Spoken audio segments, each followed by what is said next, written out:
우리가 기억을 못 하시겠지만 우리 지난 시간에 로마서 강의에 어떤 말씀을 나눴냐면 우리가 하고 싶어도 할 수 없는 것들이 있는데 그것이 바로 우리의 행위로 하나님 앞에 의롭다함을 얻는 것, 이것은 우리가 하고 싶어도 할 수 없는 것이다 그랬습니다.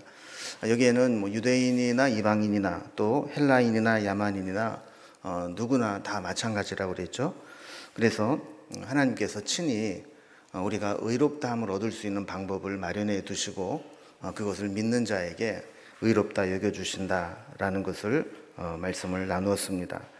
그래서 유대인들이 생각했던 것과 마찬가지로 율법을 잘 지키면 하나님의 의에 이를 수 있는 것이 아니고 이스라엘 백성들이나 누구나 할 것 없이 다 하나님께서 제시하신 의를 믿음으로 받아들이는 것만이 의롭게 되는 것이다 라는 것을 우리 지난 시간에 살펴보았습니다.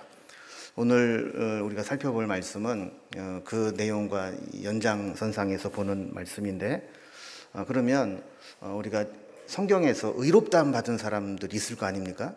그렇다면 그 사람들은 어떻게 의롭다함을 받은 건지 한번 예를 들어서 지난주에 말씀 나눈 것들을 한번 증명해 보는 식으로 하는 겁니다. 지난번에도 말씀드린 것처럼 이 로마서는 형식은 편지 형식으로 되어 있지만 내용은 논문 형식으로 되어 있다고 그랬잖아요. 그래서 뭔가 자기가 어떤 명제를 이야기를 하면 그거를 증명할 예시들을 들어야 되는데 바울이 이제 그런 형식을 취하고 있는 겁니다.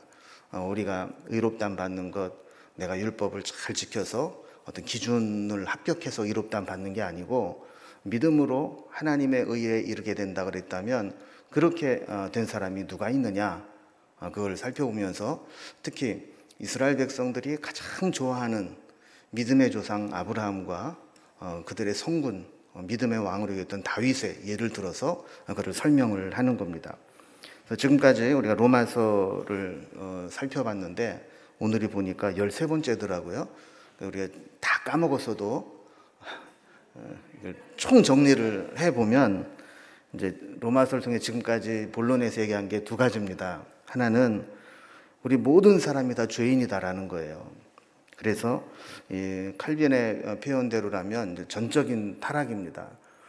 이 숫자만 다 죄인이 아니라 정도에 있어서도 도저히 우리 스스로는 의롭다함을 얻을 수 없는, 구원에 이를 수 있는 가능성이 1%도 없는 그런 완전한 죄인이라는 겁니다. 그래서 로마서 3장 18절까지 서론을 시작하면서부터 이래도 죄인이고 저래도 죄인이고 다 죄인이다라는 얘기를 해온 거예요. 자, 그러다가 이제 두 번째로 지난주에는 이런 절망적인 상황에서 하나님의 의가 나타났다라고 선포를 하면서 우리가 그렇다면 어떻게 의롭게 될 수 있는가를 이야기한 거죠. 그래서 3장 19절부터 31절까지는 이렇게 하나님의 의를 이룰 수 있도록 하셨다라고 하면서 21절에 특별히 이제는 율법 외에 하나님의 한 의가 나타났으니 이렇게 선포하면서 우리가 의롭다함을 얻을 수 있는 방법이 있다, 이런 이야기를 하고 있는 겁니다. 그리고 하나님의 의가 필요하다라고 하는 것은 다른 것은 우리가 몰라도 하나님의 의에 이르는 그 부분에 있어서만큼은 우리의 어떤 수고와 노력도 불가능하다라는 것을 이야기하는 겁니다. 만약에 우리가 남들보다 조금 열심히 하고 조금 철저하게 율법을 지키고 그래서 하나님의 의를 이룰 수 있다면 하나님께서는 아마 그 방법을 우리에게 주셨을 거예요. 그러나 우리에게는 그럴 힘이 없기 때문에 하나님의 의가 주어진 겁니다. 우리가 하나님의 나라에 들어가고 구원에 이르게 되는 데에는 이런 하나님의 자격이 필요한데 로마서에서 이 자격을 가르쳐주고 있습니다. 그 많은 사람들이, 하나님을 모르는 사람들은 이 세상에서 좀 돈이나 세상의 성공이나 남들보다 좀 선하게 살아가는 자기의나 이런 것들을 하면 하나님께서 좀 우리를 예쁘게 봐주지 않을까 이렇게 생각을 하고 있지만 하나님의 의에 이르는 데는 다 부질없는 짓이라는 겁니다. 오직 하나님께서 원하시는 자격을 갖춘 자, 하나님의 의에 이른 자만 하나님께 의롭게 여겨주신다는 거예요. 이렇게 하나님의 기준이 얼마나 중요한가를 알려주는 한 예가 있습니다. 월남이 패망할 때 마지막으로 이 미군이 다 다 포기하고 떠나게 되는 순간이 되었습니다. 마지막 순간에 미 대사관 지붕에 이 미국 헬기 하나가 딱 내리고 피난 갈 사람들을 태우고 있습니다. 만약에 이 헬기가 떠나고 나면 이제는 이제 미군이 완전히 손을 뗀 것이 되고 완전히 공산화가 되는 거죠. 이때 많은 사람들이 그 헬기를 타고 패망하는 이 월남에서 떠나고 싶어 했습니다. 상황을 알고 있다면 얼마나 그 헬기에 타고 싶은 마음이 강했겠어요. 만약에 돈을 주고 헬기에 탈 수 있다고 한다면 전 재산을 팔아서라도 그 헬기에 타고 싶었을 겁니다. 그런데 그 헬기에 탈 수 있는 자격은 돈이 아니었습니다. 유일한 자격이 하나 필요했는데 그게 뭐냐면 미국 시민권을 가지고 있는 사람이었습니다. 미군은 자기 나라의 시민권을 가지고 있는 사람만 마지막 그 헬기에 태워서 그 월남 땅을 탈출하면서 그 땅을 내주게 된 것이죠. 그리고 하나님의 의에 이르는 자격도 마찬가지라는 겁니다. 각자의 어떤 노력으로 이것도 해보고 저것도 해보고 그럼 하나님이 우리를 예뻐해 주시겠지, 우리를 구원해 주시겠지, 하나님의 기준에 도달하겠지 하고 살아봐야 다 소용이 없다는 겁니다. 하나님이 제시하신 기준, 하나님의 의에 이른 사람만 하나님께서 구원해 주신다는 거예요. 그래서 유대인들이 가지고 있었던 오해가 바로 그런 것들이죠. 그들에게 하나님께서 은혜를 베푸셨고 율법을 주셨고 그 종교적 행위를 통해서 그 율법을 잘 지키고 나면 그것으로 인해서 우리는 구원받는 것이고 그렇지 못한 이방인들은 다 지옥 간다라고 생각을 했지만 하나님의 기준은 그게 아니었다라는 겁니다.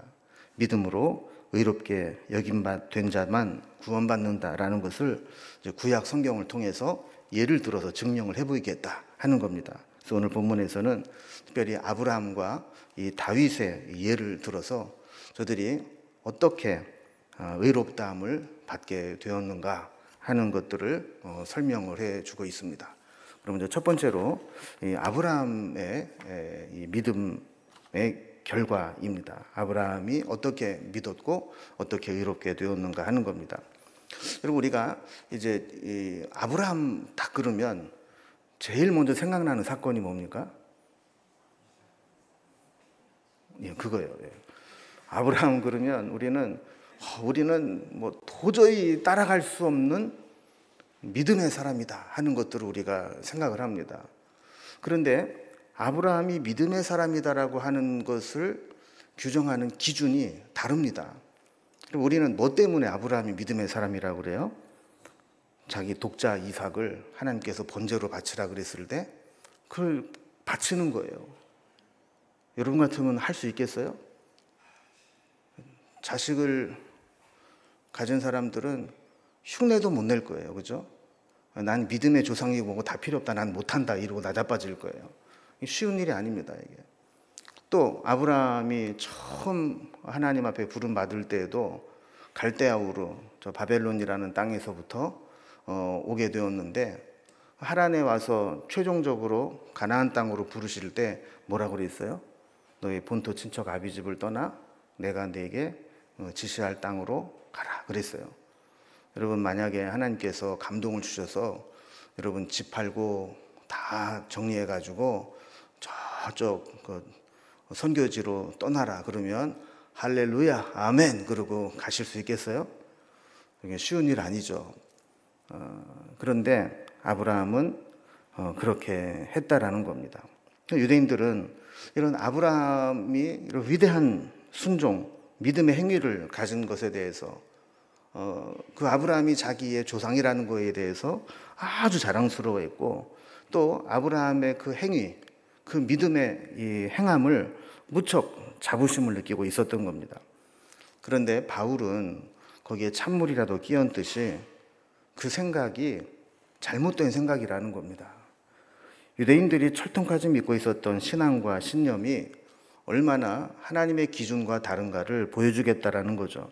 그래서 1절 말씀 보면 그런즉 육신으로 우리 조상인 아브라함이 무엇을 얻었다 하리요 이렇게 시작을 합니다.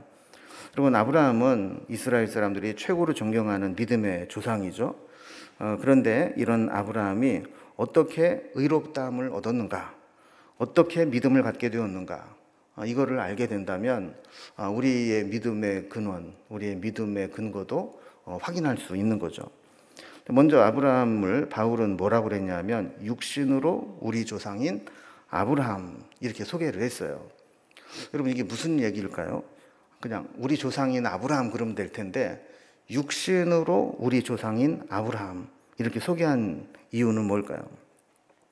이것은 아브라함이 우리 혈통적으로 우리의 조상이다 이거를 얘기하려고 하는 직설법적인 것이 아니라 오히려 아브라함을 육신의 조상이라고 자랑하면서도 혈통만 강조하지 아브라함의 믿음이나 그의 신앙을 전혀 따르지 않는 유대인들아, 이게 비꼬는 말입니다.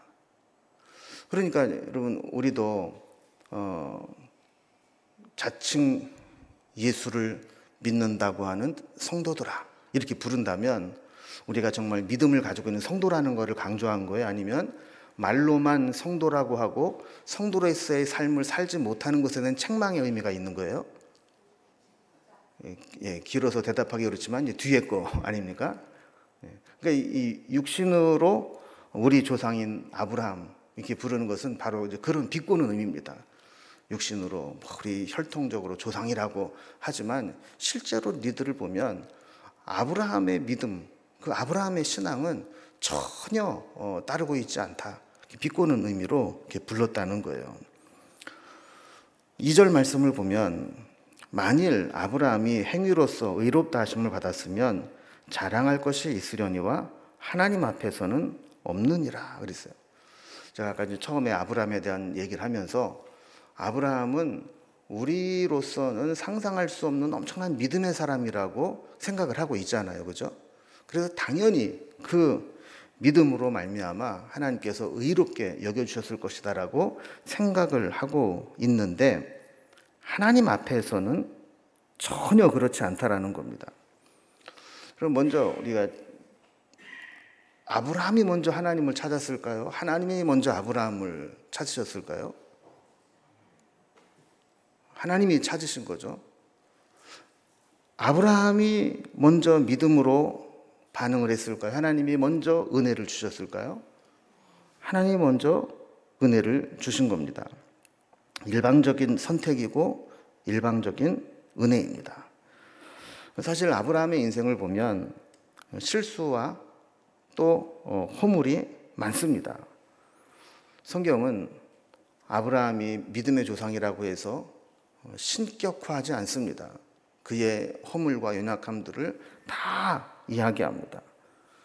여러분 제일 쪼다 같은 행동을 한 게 어떤 일이 있습니까? 네. 지 마누라도 못 지키는 거예요. 아니 뭐 힘이 없으면 못 지킬 수는 있는데 아예 상납을 하잖아요. 누이라고. 그러니까 이 누이란 얘기는 싱글이니까 네 첩해도 된다 이 얘기 아닙니까? 여러분 이게 얼마나 진짜 쪼다 같은 남자 망신 다 시키는 그런 사람을 믿음의 조상이라고 할 수 있느냐 싶을 정도인데 그거를 성경은 다 기록을 하고 있어요. 또 어떤 일이 있습니까? 그가 뭐 이삭을 바친 거는 기억을 하지만 이삭을 낳기 전에 하나님께서 자식을 주겠다고 약속을 했지만 믿지 못해가지고 어떻게 했어요? 하가를 들여서 이스마엘을 낳고 이게 하나님의 약속이다 이렇게 여겨버린 하나님의 약속을 왜곡시켜버린 그런 잘못도 있잖아요. 또 기근이 왔을 때 하나님께 묻지 않고 애굽 땅으로 내려갑니다. 거기에서 또 한 번 자기 부인을 또 내 누이라고 속여가지고 또 뺏길 뻔 하지 않습니까? 이런 것들을 보면 정말 아브라함의 행위가 온전하고 하나님의 기준에 맞아서 그가 믿음의 조상이 된 것인가, 의롭게 된 것인가 라고 하는 것을 우리가 생각하게 됩니다. 바울도 지금 그런 이야기를 하고 싶은 거예요.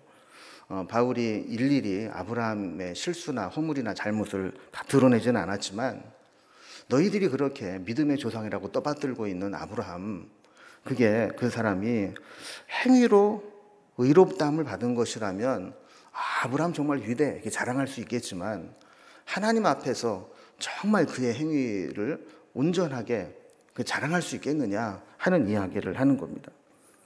3절에 보면 성경이 무엇을 말하느냐? 아브라함이 하나님을 믿음에 그것이 그에게 의로 여겨진 바 되었느니라 그랬어요.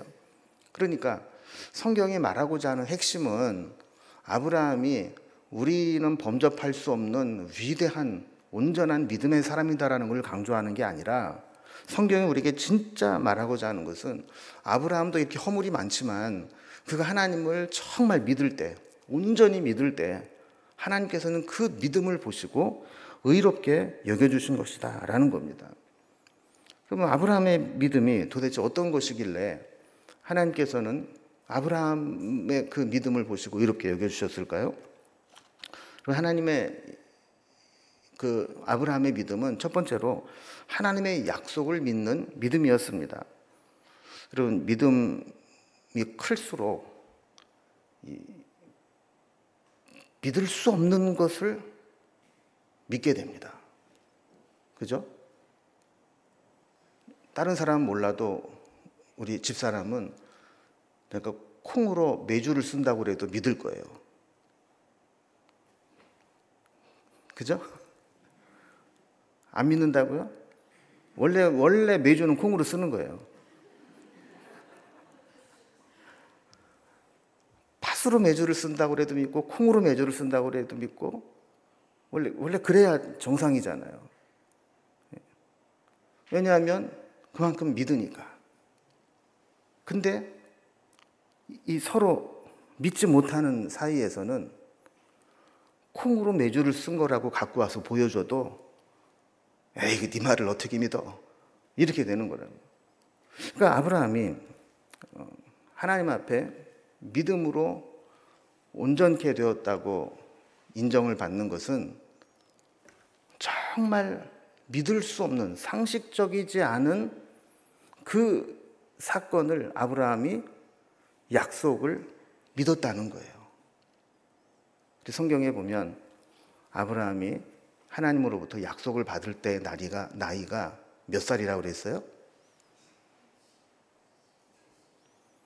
75세라고 그랬잖아요. 그리고 86세에 이스마엘 낳고 100세에 이삭을 낳지 않습니까? 그럼 75세라고 성경이 아브라함의 나이를 계속 이야기하는 이유가 뭐냐면 75세 되신 분이 애를 낳을 수 있겠어요? 그거는 불가능하다는 것을 얘기하는 거죠. 약속을 받아들이기가 불가능하다라는 것을 이야기하기 위해서 75세라는 나이를 거기다 성경은 명시하고 있는 거예요. 그렇지만 만약에 하나님을 믿는 믿음이 있다면, 믿음이 크다면 75세 아니라 85세가 되어서라도 가능하다라고 받아들이게 된다라는 겁니다. 그래서 아브라함의 겉으로 드러난 행위는 사실은 아브라함이 하나님의 약속을 믿는 믿음에서 나온 것이라는 거죠. 하나님께서 아브라함에게 본토 친척 아비집을 떠나라 그랬을 때 떠났어요.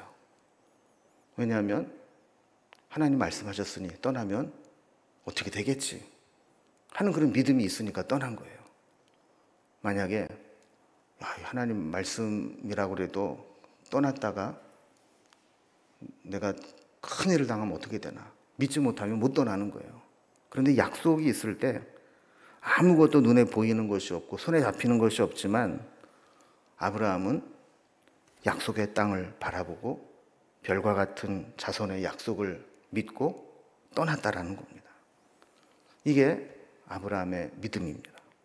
두 번째, 아브라함의 믿음은 하나님의 말씀을 그대로 받아들이는 믿음이었습니다. 어떤 상황에서도 하나님 말씀하실 때 그대로 받아들였다는 거예요. 자기 얘기를 하지 않았어요. 물론 하나님께 응답받지 않고 자기 멋대로 해가지고 실수한 적이 몇 번 있지만 하나님께서 말씀하실 때 토를 달거나 불순종하지는 않았습니다. 주신다고 그러면 주실 줄로 믿었고, 바치라 그러면 바치고, 기다리라 그러면 또 기다리고, 주어진 상황 속에서 하나님의 말씀을 그대로 받아들이는 믿음이 아브라함의 믿음이었다는 거예요. 우리는 하나님의 말씀을 들어도 말씀은 말씀이고 현실은 현실이지, 어떻게 말씀대로 다 살아, 그거는 목사들이나 그렇게 할 수 있는 거고 우리는 그렇게 못해. 근데 아브라함은 그렇지 않았다는 겁니다. 아브라함은 어떤 상황에서 어떤 말씀을 하셔도 그거를 받아들이는 믿음이 있었다는 거예요.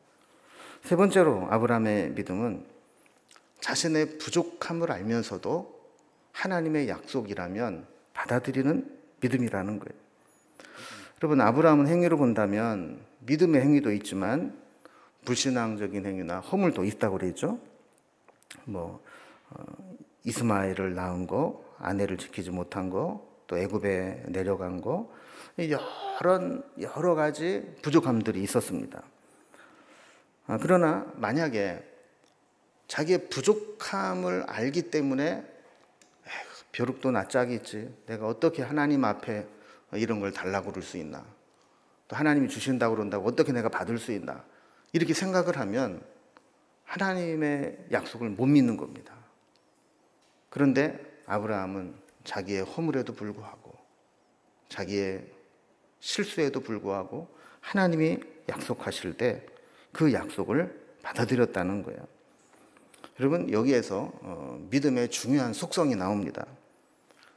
자격이 없고 공로가 없지만 하나님께서 하나님의 의의를 우리에게 제공해 주실 때 그것을 받아들이는 게 믿음이라는 거예요. 그러니까 하나님께서 내가 알아서 할게, 네가 아무리 실수하고 잘못이 있어도 내가 그거 다 감당해 주고 너는 믿기만 하면 내가 너 의롭게 여겨줄게 라고 하실 때 나의 부족함과 잘못에도 불구하고 내 허물을 하나님의 의로 덮을 수 있는 것, 이것이 믿음이라는 거예요. 여러분, 그러니까 아브라함이 행위로 구원받은 겁니까? 믿음으로 구원받은 겁니까? 믿음으로 구원받은 거죠. 이 얘기를 하는 거예요. 두 번째로 다윗의 믿음입니다. 다윗은 어떻게 의롭다함을 얻을 수 있었는가? 아브라함이 믿음의 조상이라면 다윗은 이스라엘 백성들이 가장 좋아하는, 존경하는 왕이죠. 여러분, 아브라함만 허물이 있었던 것은 아닙니다. 허물로 따지면 다윗이 훨씬 더 큰 허물을 가지고 있었죠. 4절에 보면 다윗에 대한 이야기를 하기 전에 이런 이야기를 합니다. 일하는 자가 일하고 삭슬 받으면 그것은 일하는 것에 대해 당연히 받는 보수로 여긴다는 겁니다. 물론 일자리를 못 구하다가 일자리를 주고 월급을 받으면 고맙게 여기지만 여러분이 회사에 가서 쎄 빠지게 일을 하고 월급을 받을 때 회사가 너무 고마워, 나한테 이런 월급을 다 주다니, 이렇게 감동하는 사람이 있습니까? 이씨, 나는 죽으라고 일했는데 이것밖에 안 줘? 지금 물가가 얼마나 오르는데 지금 이거 갖고 지금 살란 얘기야? 이러면서 이거 당연한 거로 내가 수고한 노동에 대한 보수, 대가로 여기지 그걸 은혜로 생각을 안 한단 말이에요. 만약에 우리가 의롭다함을 받을 자격이 있고 그럴 만한 행위가 있어서 의롭다함을 받는다면 그건 은혜가 아닙니다. 왜? 내가 그만큼 의롭다 여김 받을 만한 행위가 있으니까. 그런데 은혜는 뭐냐면 내가 그럴 자격이나 행위가 없음에도 불구하고 하나님께서 믿음을 보시고 의롭다 여겨주신다고 했을 때 믿음으로 나아가는 게 믿음이라는 거예요. 우리가 때로는 하나님 앞에 또 헌신을 할 때가 있습니다.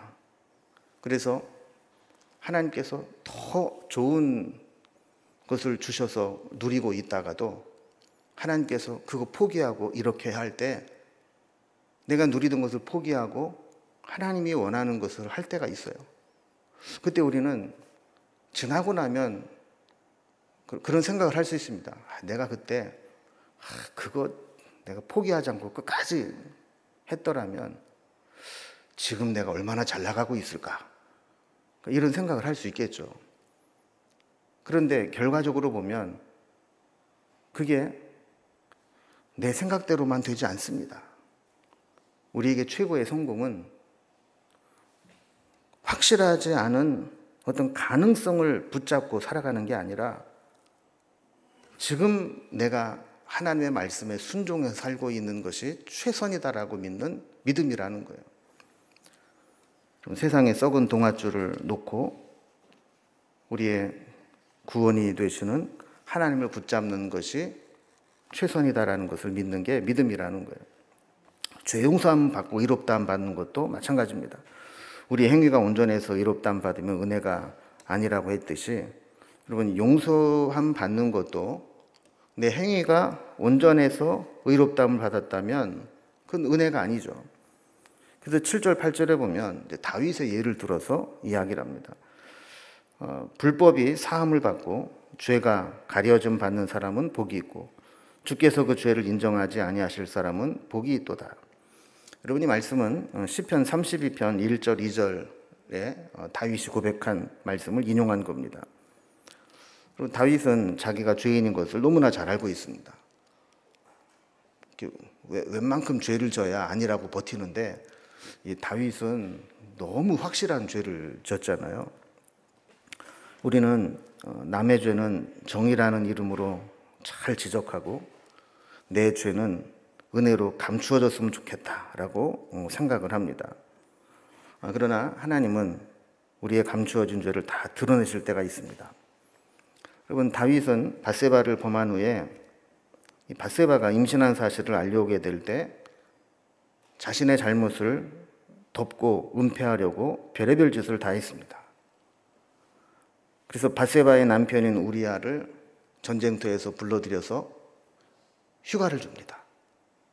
그러면 전쟁터에서 힘겹게 살아왔던 사람이 집으로 휴가를 가면 긴장도 풀리고 당연히 아내와 잠자리에 들고 그리고 나면 나중에 우리아가 임신을 했어도 그때 생긴 애인가? 이렇게 생각을 하겠지라고 계획을 세운 겁니다. 근데 이 우리아가 너무 충직한 거예요. 지금 내 부하들은 전쟁터에서 지금 목숨을 걸고 싸우고 있는데 내가 집에 가서 잘 수 없다. 그리고 왕궁에서 그냥 당직을 쓰고 있는 겁니다. 그러니까 다윗이 아무리 작전을 써도 안 되니까 꾀를 낸 것이 그 야전 사령관에게 우리아가 돌아가면 최전방에 우리아를 배치하고 뒤로 빠져서 적군에게 죽도록 해라 라는 편지를 우리아의 손에 보냅니다. 근데 여러분 같으면 그 편지 한번 열어보고 싶지 않았겠어요? 근데 우리아는 열어보지 않아요. 그리고 그대로 갖다 줍니다. 그리고 작전에 투입돼서 그 다윗의 계략대로 죽고 맙니다. 그러니까 말로 자기가 실제로 칼로 죽이지만 않았다 뿐이지 살인한 거랑 똑같은 거 아니겠어요? 이런 죄를 지었을 때 여러분 씨앗은 땅에 심고 아무리 흙으로 덮고 가려도 때가 되면 그 흙을 뚫고 싹이 올라와서 자라고 열매를 맺게 되는 것과 마찬가지로 죄는 우리가 아무리 덮고 가려도 하나님께서 때가 되면 그 죄가 다 드러나게 만드신다라는 겁니다. 여러분 다윗은 자신의 이 죄가 하나님의 은혜를 가리고 하나님으로부터 멀어지는 얼마나 큰 고통인가를 알았습니다. 죄는 우리에게 평안을 빼앗아가 버립니다. 사람에게만 죄를 지어도 죄책감에 시달리는데 이것이 하나님 앞에 큰 죄다라는 것을 느끼게 되면 그때의 죄의 무게감은 감당하기가 어려워지는 겁니다. 다윗은 그런 죄를 졌습니다. 그 죄를 짓고 난 다음에 어떻게 해야 될지를 몰라서 그냥 지내고 있었습니다. 한순간 눈이 돌아가서 죄를 짓고 나서 보니까 자기의 충신 우리아는 죽었고 밧세바는 어쩔 수 없이 아내로 데리고 와서 살고 있습니다. 그는 어쩌면 그냥 이대로 자신의 죄가 묻혀지었으면 좋겠다라고 생각을 했을 것이고, 시간이 지나면서 자연스럽게 자기의 허물이 사람들에게 잊혀지기를 원했을 겁니다. 어떻게 보면 대부분의 사람들이 다 이런 삶을 삽니다. 살아가면서 크고 작은 죄를 짓습니다. 그런데 자기가 잘못하고 자기가 지은 죄를 어떻게 해결해야 될지 알 바를 모릅니다. 자신의 잘못을 스스로 바로잡을 능력이 없습니다. 사람에게 잘못한 것도 내가 어떻게 사과를 해야 될지, 내가 피해를 입혔으면 어떻게 손해배상을 해야 될지, 내가 어떻게 죄값을 치러야 될지 알 수도 없고, 알아도 용기가 없고, 용기가 있어도 능력이 없을 때가 많습니다. 그래서 많은 사람들이 죄를 짓고 나서도 그냥 버팁니다. 어떻게 되겠지? 시간이 지나면 잊혀지겠지. 그냥 이렇게 다 묻혀 지나가면 좋겠다. 이렇게 생각을 하며 살아갑니다. 그런데 죄의 문제는 그렇게 간단하지 않다는 데 문제가 있습니다. 지금 해결하지 않으면 그냥 없어지는 게 아니라 도리어 하나님 앞에서 심판을 받아야 될 수도 있는 것이 죄라는 것이죠. 그러니 이 죄가 지금 해결되는 게 좋은 것일까요? 아니면 그냥 잊혀지는 게 좋은 걸까요? 다윗에게는 하나님께서 나단 선지자를 보냈습니다. 그리고 그의 죄를 지적했습니다. 다윗은 왕의 자리에서 내려와서 통곡을 하면서 회개했습니다. 그리고 하나님의 용서하심을 얻게 됩니다. 기가 막힌 죄를 지었지만 그 죄와 허물을 덮어주시는 하나님의 은혜를 경험한 겁니다. 내가 죄를 짓고 이 죄를 해결할 방법을 몰라서 그 무거운 죄의 짐을 짊어지고 하루하루를 힘겹게 살아가고, 죄로 인해서 기도가 막히고 성령이 떠나가고 하나님으로부터 단절된 것 같은 그 영적인 고통을 느끼면서 어떻게 해야 될지를 모르는 가운데 하나님께서 나단 선지자를 보내서 그 죄를 다 드러나게 하셨고, 그 죄 앞에 통곡하며 회개하게 하셨고, 그 회개로 인해서 그 죄의 용서함을 경험하게 된 겁니다. 이것을 경험한 다윗은 이 세상에서 가장 큰 복은 왕이 되고 부자가 되고 세상에서 가장 높은 자가 되고 권력을 쥐는 것이 아니라 불법이 사함을 받고 죄가 가리워지고 주께서 그 죄를 인정하지 않는 사람이 되는 것, 그것이 가장 큰 복이라는 것을 깨달았던 겁니다. 성경은 우리에게 이것을 말하고 있는 거죠. 자격이 있어서 받은 것이 아니라 자격이 없는데도 불구하고, 오히려 흉악한 죄인임에도 불구하고 회개할 때 그 죄의 용서함을 주신다고 하실 때 하나님 앞에 나아가서 회개하고 믿음으로 받아들이는 것, 이것이 하나님의 의에 이르는 믿음이라는 겁니다. 이것을 믿지 못하면 하나님께서 아무리 좋은 은혜를 주셔도 누리지 못하는 겁니다. 어떤 책에 보니까 이런 예가 나옵니다. 미국의 팔로스 버디스라고 하는 부자 동네에 우리나라 교민이 열심히 돈을 벌어서 수영장이 딸린 고급 저택, 넓은 집을 사서 비싼 것들로 잘 꾸며놓고 살게 되었습니다. 이 사람은 여전히 돈 버는 게 너무 바빠서 밤늦게까지 일하고 늦은 밤이 되어서야 들어옵니다. 들어오면 피곤해 지쳐서 침대로 가지도 못하고 소파에 앉아서 한국 드라마 쪼그리고 보다가 좋은 침대 놔두고 소파에서 잠이 들고 새벽에 깹니다. 그러면 새벽에 깨자마자 또 새벽같이 일하러 나갑니다. 그러려면 뭐하러 그렇게 비싼 집을 사는 거예요? 근데 그 집의 가정부를 보니까 아침에 출근해서 고급 오디오 음악을 탁 틀어놓고 음악 감상을 하면서 청소를 하고 빨래를 합니다. 점심 먹고 나서는 집에 있는 수영장에서 수영을 하고 여유 있게 그늘에서 주스를 따라서 마시고, 그리고 피곤하니까 낮잠도 1시간 자고 퇴근 시간대까지 기다렸다가 5시에 칼같이 퇴근을 합니다.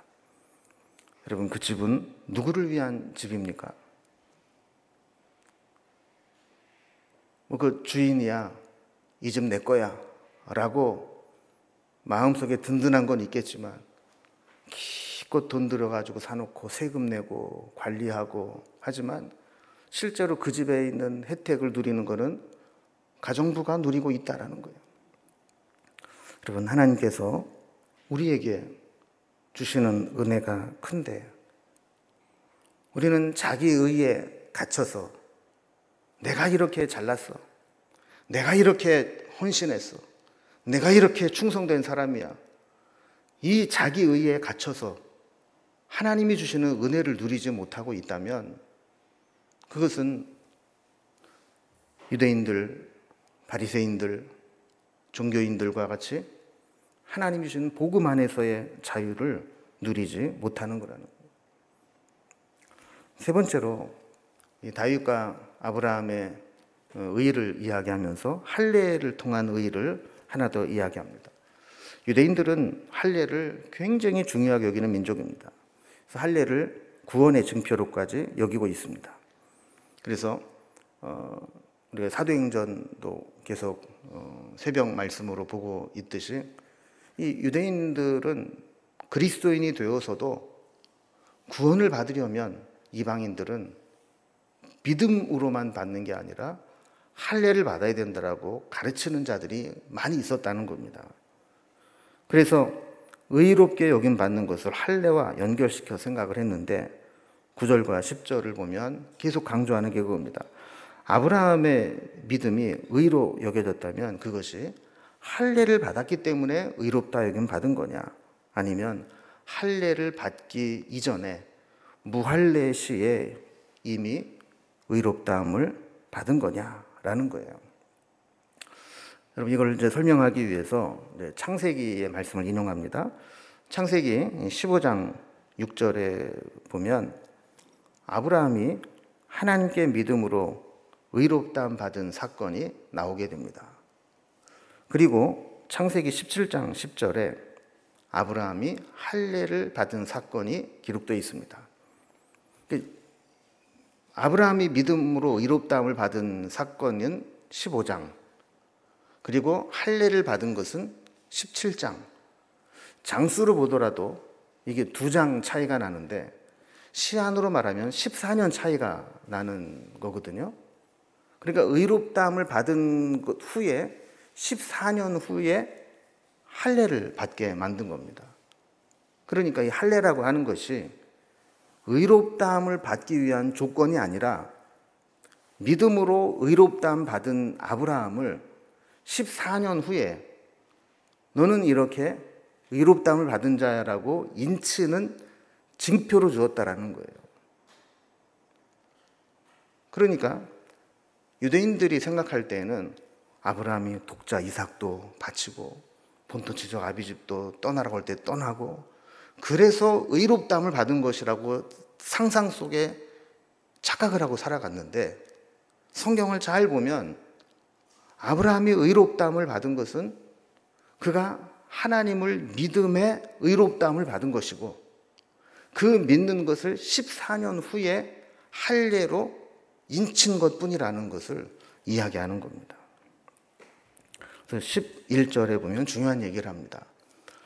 아브라함이 무할례자로 있을 때 믿음으로 의롭다함을 받은 것이라면 그것은 무할례자로서 믿는 모든 자의 조상이 되어서 무할례자들도 할례와 상관없이 믿음으로 의롭다함을 얻게 됨을 알게 하려 함이라 하는 거예요.